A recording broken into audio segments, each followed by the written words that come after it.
साल था 1837। इस साल एक ऐसी घटना हुई जिसने भारत के इतिहास को पलट कर रख दिया। ये वो घटना थी जिसकी बदौलत भारत के लोग अंग्रेजों को कह सकते थे कि भारत का इतिहास अंग्रेजी इतिहास से भी काफी पुराना है। भारत देश में भी बहुत बड़े बड़े साम्राज्य हुए जो रोम जैसे देशों को टक्कर दे सकते थे। साल 1837 तक भारत के लोगों को अशोक की महानता के बारे में नहीं पता था। उन्हें नहीं पता था कि मुगल बादशाहों से भी पहले इस देश में ऐसा कोई राजा हुआ जिसने भारत के इतने बड़े हिस्से पर कब्जा किया हो। बौद्ध और जैन ग्रंथों में इस राजा की कहानी तो मिलती थी, लेकिन उसे सिर्फ एक काल्पनिक कहानी ही माना जाता था, क्योंकि ऐतिहासिक तौर पर इनके सबूत नहीं मिलते थे। अफगानिस्तान से लेकर साउथ इंडिया में जगह जगह एक तरह के पत्थर मिले थे जिस पर कुछ लिखा हुआ था, लेकिन क्या लिखा था, किसने लिखा था और क्या इन सब का आपस में कोई संबंध भी था, यह सब उस दौर में कोई नहीं जानता था। लेकिन 1837 में एक अंग्रेज ने खोज निकाला वो तरीका जिससे हम पढ़ पाए इतिहास के सबसे महान साम्राज्यों में से एक की कहानी। तब हमें पता चली सम्राट अशोक की कहानी। भारत का वो साम्राज्य जिसके बारे में 1837 से पहले तक कोई भी नहीं जानता था।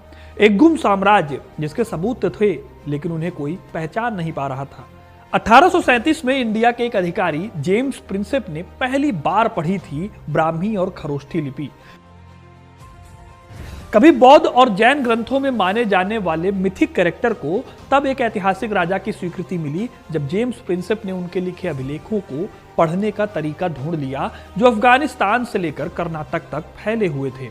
लेकिन जेम्स प्रिंसेप की एक कहानी भी कम रोचक नहीं है कि उन्होंने कैसे यह तरीका खोजा। वास्तव में प्रिंसेप कभी यह काम करना ही नहीं चाहते थे। एक मजबूरी थी जो उन्हें भारत खींच कर लाई थी और इसी मजबूरी ने उन्हें उस सफर पर भेजा जहां उनका नाम अमर हो गया एक बेहतरीन ट्रांसलेटर के तौर पर। आज बेहद कम लोग जेम्स प्रिंसेप को जानते हैं और जो जानते भी हैं उन्हें बस इतना पता है कि उन्होंने खरोष्ठी और ब्राह्मी लिपि को पढ़ा। लेकिन भारत के इतिहास में जेम्स प्रिंसेप का योगदान इससे भी काफी बड़ा है। आज मैं आपको बताऊंगा कि कैसे जेम्स प्रिंसेप ने ढूंढा था ब्राह्मी और खरोष्ठी लिपि को पढ़ने का तरीका और इस काम में उन्हें क्या क्या दिक्कतें आई थी। तो इस वीडियो को पूरा देखिएगा, क्योंकि अपना इतिहास नहीं जानोगे तो खुद को कैसे पहचानोगे। साल 1799 में जब जेम्स प्रिंसेप का जन्म हुआ तो उनका परिवार गरीबी को बहुत दूर छोड़ आया था। उनके पिता ने भारत आकर खूब दौलत कमाई थी। बाद में वो ब्रिटेन में सांसद हो गए थे। ये वो दौर था जब अंग्रेजों के पास भारत के प्राचीन इतिहास की जानकारी बहुत कम थी। जो उनके सामने था वो बस मुस्लिम और मुगल एम्पायर था। हालांकि अंग्रेजों ने भारत के इतिहास में झांकने की बहुत कोशिशें की। उन्हें भारत के प्राचीन इतिहास में काफी दिलचस्पी थी, क्योंकि उन्हें काफी चीजें मिला करती थी जिन्हें ना तो वो पहचान पा रहे थे और ना ही भारत के लोग इन चीजों के बारे में जानते थे। 1757 में होती है प्लासी की लड़ाई। इसके बाद जब ब्रिटिश साम्राज्य ने भारत में विस्तार करना शुरू किया तो कई ब्रिटिश लेखक, यात्री, विद्वानों, व्यापारियों और अधिकारियों ने भारत के प्राचीन अतीत को फिर से खोजने के लिए अपनी कोशिशें शुरू की। वो खजुराहो, एलोरा और मदुरई के खंडरों को देखने और उनके बारे में जानने के लिए देश भर में घूम रहे थे। इसकी चर्चा सिर्फ भारत में नहीं होती थी, बल्कि इंग्लैंड में भी होती थी। इसी माहौल में पल बढ़ रहे थे जेम्स प्रिंसेप। वैसे जेम्स प्रिंसेप को शिलालेख पढ़ने का या आर्कियोलॉजी का शौक नहीं था, बल्कि उन्हें इंटरेस्ट था आर्किटेक्चर में। लेकिन शायद किस्मत को कुछ और मंजूर था। बचपन में ही उन्हें एक आंख में इन्फेक्शन हो गया। इस इन्फेक्शन के चलते उनकी एक आंख लगभग खराब हो गई। इसके चलते जो काम वो करना चाहते थे वो अब नहीं हो सकता था। जब तक उनकी आंख ठीक हुई तब तक उनकी उम्र निकल गई थी। जेम्स प्रिंसेप के सामने अपने सपने को पूरा करने का और कोई रास्ता नहीं बचा था। उन्हें समझ भी नहीं आ रहा था कि अब वो आखिर क्या करें। इसी टाइम पर उनके पिता जॉन प्रिंसेप काम आए। उनके पिता की ईस्ट इंडिया कंपनी में अच्छी खासी जान पहचान थी, इसलिए उन्होंने जेम्स के लिए एक नौकरी का जुगाड़ कर दिया। सितंबर 15 साल 1819 को जेम्स प्रिंसेप अपने भाइयों के साथ कलकत्ता आए। यहां उन्हें कलकत्ता की टकसाल में सिक्कों की परख करने का काम मिला। कलकत्ता टकसाल में प्रिंसेप मिले अपने बेहद दिलचस्प सीनियर ऑफिसर हॉरेस हेमैन विल्सन से। विल्सन उस टाइम पर बहुत ही ज्यादा रिनाउंड संस्कृत विद्वान थे। उनकी आयुर्वेद में काफी रुचि थी और वो ऋग्वेद, विष्णु पुराण और कालिदास के मेघदूत का इंग्लिश में ट्रांसलेशन करने वाले पहले व्यक्ति थे। विल्सन के साथ रहते हुए प्रिंसेप ने भारतीय इतिहास और संस्कृति में खूब दिलचस्पी डेवलप हुई। यह दिलचस्पी तब और गहरी हो गई जब प्रिंसेप को 1820 में बनारस मिंट में ट्रांसफर कर दिया गया। यहां पर वो अगले 10 साल तक रहे और बहुत मेहनत से काम किया। बनारस की बड़ी बड़ी ऐतिहासिक इमारतों को देखकर प्रिंसेप को अपने बचपन के सपने की याद आई कि वो भी एक शानदार आर्किटेक्ट बनना चाहते थे। बनारस ने उन्हें अपने सपने को पूरा करने का मौका दिया, इसलिए उन्होंने अपनी ड्यूटी के बाद आर्किटेक्चर का काम करना शुरू कर दिया। उन्होंने यहाँ पर कई मंदिरों के स्थापत्य की पढ़ाई की और उसके कई इलस्ट्रेशंस बनाए। एग्जाम्पल के लिए उन्होंने काशी विश्वनाथ मंदिर का भी नक्शा बनाया था, जिसे पिछले साल भारत सरकार ने मंदिर के वास्तु को समझने के लिए भारत मंगाया था। खैर, जेम्स प्रिंसेप ने बनारस में मंदिरों की जो स्टडी की उसकी एक सीरीज बनाई। ये सीरीज 1830 और 1834 के बीच लंदन में प्रकाशित हुई, जिसका टाइटल था Banaras illustrated in a series of drawings. इस दौरान टकसाल वाला उनका काम छूटा नहीं था। उन्होंने फिर टकसालों में सिक्कों को डिजाइन करने में एक चर्च और बंगाल में नहरों की एक श्रृंखला भी डिजाइन की थी। फिर इसी दौरान उनकी दिलचस्पी पैदा होती है सिक्कों में। उन्होंने बैक्ट्रिया और कुषाण के सिक्कों के साथ साथ भारतीय श्रृंखला के सिक्कों की व्याख्या की, जिसमें गुप्त काल के पंचमार्क कॉइन भी शामिल थे। वो पहले व्यक्ति थे जिन्होंने सुझाव दिया कि भारतीय सिक्का निर्माण में 3 फेजेस थे: पंचमार्क, डाई स्ट्रक और कास्ट सिक्के। ये सिक्कों के अलग अलग प्रकार होते हैं। इस दौर में कई सिक्के अंग्रेजों को मिलते थे। उनके बॉस विल्सन पंजाब और राजस्थान में मिलने वाले इन सिक्कों की भाषा नहीं पढ़ पा रहे थे और इस वजह से बहुत परेशान थे।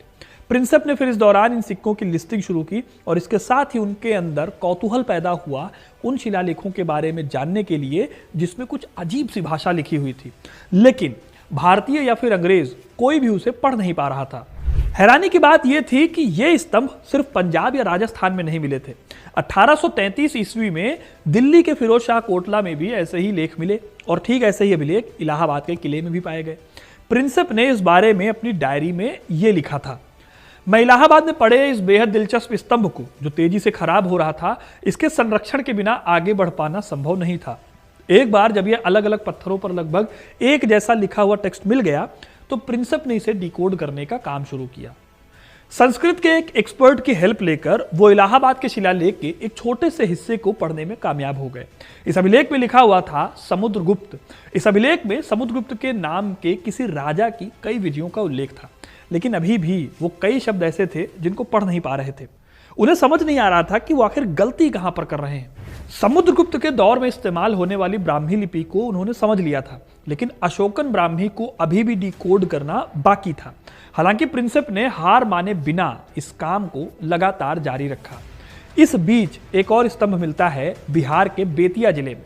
प्रिंसेप ने इस स्तंभ को दिल्ली और इलाहाबाद के शिलालेखों के साथ रखा और सुराग के लिए इसका विस्तार से अध्ययन किया।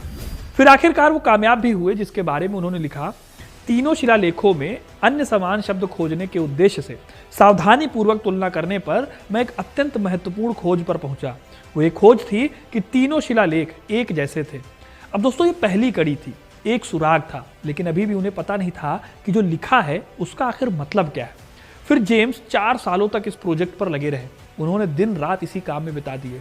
इस हद तक उनके ऊपर जुनून सवार हो गया कि उन्हें सिर दर्द की समस्या हो गई थी।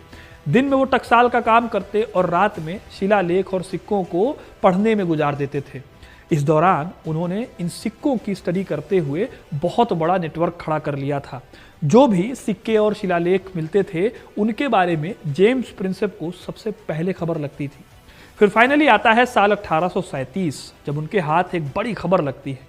इस साल कैप्टन एडवर्ड स्मिथ नाम के एक मिलिट्री इंजीनियर ने उन्हें सांची के स्तूप के बारे में बताया। इस अधिकारी ने प्रिंसेप को शिलालेखों के साथ साथ स्तूप के चारों ओर पत्थर की रेलिंग पर मिले कुछ लिखे हुए टेक्स्ट के टुकड़े भेजे थे। प्रिंसेप ने इन टुकड़ों में से एक कोड को खोजा। ये कोड था दानम नाम से। इसके बाद तो फिर उन्होंने एक एक करके पूरी ब्राह्मी लिपि को ही पढ़ डाला। उनकी 4 साल की मेहनत रंग लाई। साल 1838 में जेम्स प्रिंसेप ने एशियाटिक सोसाइटी बंगाल को अपनी रिपोर्ट दी।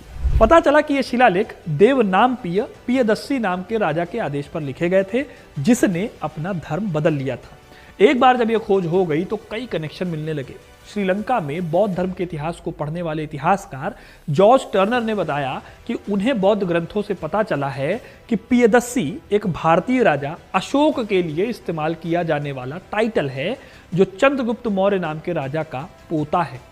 इस दौरान उन्होंने ये भी पाया दोस्तों कि अशोक का साम्राज्य बेहद विशाल था और अशोक एक शांतिप्रिय राजा था। जेम्स प्रिंसेप की इस कड़ी मेहनत ने भारत के सामने एक ऐसा साम्राज्य खड़ा किया जिसके बल पर भारतीय अंग्रेजों को अपनी विरासत दिखा सकते थे। हालांकि उन्होंने सिर्फ ब्राह्मी लिपि को नहीं पढ़ा, बल्कि खरोष्ठी लिपि को भी उन्होंने डिकोड कर दिया था। यह लिपि भारत के नॉर्थ वेस्ट में संस्कृत और प्राकृत लिखने के लिए इस्तेमाल की जाती थी। प्रिंसेप को इस काम में हालांकि ब्राह्मी जितनी दिक्कतें नहीं हुई। खरोष्ठी लिपि को पढ़ने के लिए उन्होंने पंजाब पर शासन करने वाले इंडो ग्रीक राजाओं के सिक्कों का इस्तेमाल किया। इन सिक्कों पर एक तरफ राजा का नाम ग्रीक में और दूसरी तरफ खरोष्ठी में लिखा होता था। प्रिंसेप को ग्रीक भाषा पर अच्छी पकड़ थी, इसलिए उन्होंने इस भाषा को जल्दी ही डिकोड कर लिया। इस तरह से दोस्तों भारत के एक प्राचीन महान साम्राज्य के बारे में पूरी दुनिया को पता चला। लेकिन जिस काम की वजह से आज आप प्रिंसेप के बारे में ये वीडियो देख रहे हैं, दुख की बात है कि वो काम इतना हेक्टिक था कि जेम्स प्रिंसेप को दिमाग की बीमारी हो गई। इसी के चलते 23 अप्रैल 1840 को सिर्फ 41 साल की उम्र में मस्तिष्क की बीमारी के कारण उनकी मृत्यु हो गई। 1843 में कलकत्ता के नागरिकों ने हुगली नदी के तट पर उनके सम्मान में एक स्मारक बनवाया, जिसे आज भी प्रिंसेप घाट के नाम से जाना जाता है। हालांकि जेम्स प्रिंसेप का ज्यादातर काम जो था वो अधूरा रह गया था, लेकिन उन्होंने जो खोजा वो भविष्य के इतिहासकारों, आर्कियोलॉजिस्ट के लिए आज भी काम आ रहा है और बेहद इंपॉर्टेंट है, जिसके बिना प्राचीन भारत को पढ़ पाना, समझ पाना बेहद मुश्किल काम होता।